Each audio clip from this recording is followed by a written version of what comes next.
देखिए UP BEd में जो है एडमिशन कुछ लोगों का हो भी गया और कुछ सेकंड काउंसलिंग अभी चल रहा है। जिनका सेकंड काउंसलिंग में होगा उनका भी एडमिशन हो जाएगा। और यहाँ पर ध्यान रखें कि लास्ट में क्या होगा कि आपका जो है डायरेक्ट एडमिशन लिया जाएगा, यानी कि जिस कॉलेज में आपका सीट बचेगा उसमें उस कॉलेज में जाकर आप डायरेक्ट जो है एडमिशन ले सकते हैं। तो इस वीडियो में आपको डायरेक्ट एडमिशन लेने वालों को स्कॉलरशिप मिलेगा या नहीं मिलेगा, यही मैं आपको बताने वाला हूँ। तो देखिए आप यहाँ पर दो स्टूडेंट को देखिए, STUDENT स्टूडेंट एक है ए और एक आपका है स्टूडेंट बी। यहाँ पर दो स्टूडेंट हो गए। एक ने आपका ए ने जो है आपका यहाँ पर काउंसलिंग के थ्रू एडमिशन लिया और बी ने क्या किया कि डायरेक्ट एडमिशन लिया।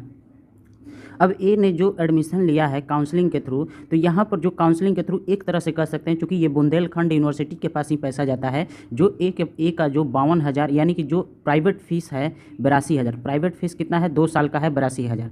तो फर्स्ट काउंसलिंग जब होगा तो फर्स्ट टाइम आपका फीस कितना लग जाएगा टोटल 5750 रुपया ये पहले लगेगा और प्लस फिर लगेगा 46,250 रुपये ये आपका दूसरी बार लगेगा, जिसमें 5750 में आपका कितना 750 काउंसलिंग का फ़ी रहेगा, ये आपका काउंसलिंग का फ़ी रहेगा और 5,000 जो रहेगा ये आपका क्या रहेगा, ये आपका कॉलेज फ़ी रहेगा, एडवांस कॉलेज फ़ी रहेगा। तो जो ये सारा जो प्रोसेस है, ये जो सारा प्रोसेस है, इन सारे का रसीद जो है एक तरह से कह सकते हैं कि सरकारी रसीद होता है, एक सरकारी रसीद होता है। ये इसमें कोई भी दिक्कत नहीं होती है, सरकारी रसीद होता है काउंसलिंग के थ्रू जो रसीद मिलता है।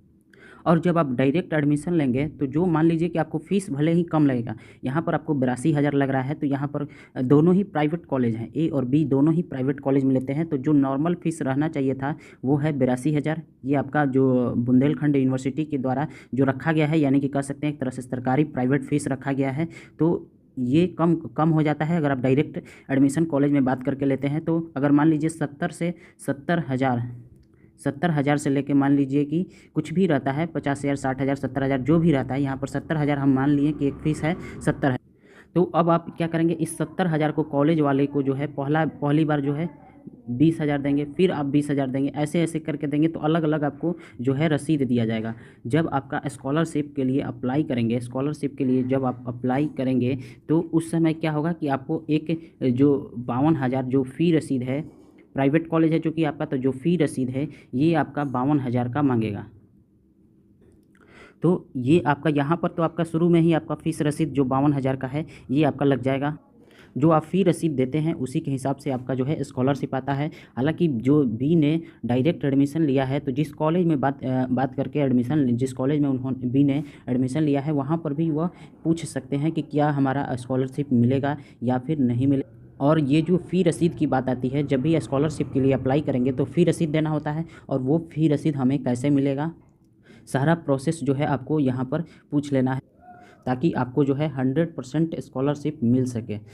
स्टूडेंट ए को तो मिलेगा ही, बी में कॉलेज के अनुसार है कि मिलेगा या नहीं मिलेगा। डायरेक्ट एडमिशन चूँकि आपने लिया है तो मिल भी सकता है और नहीं भी मिल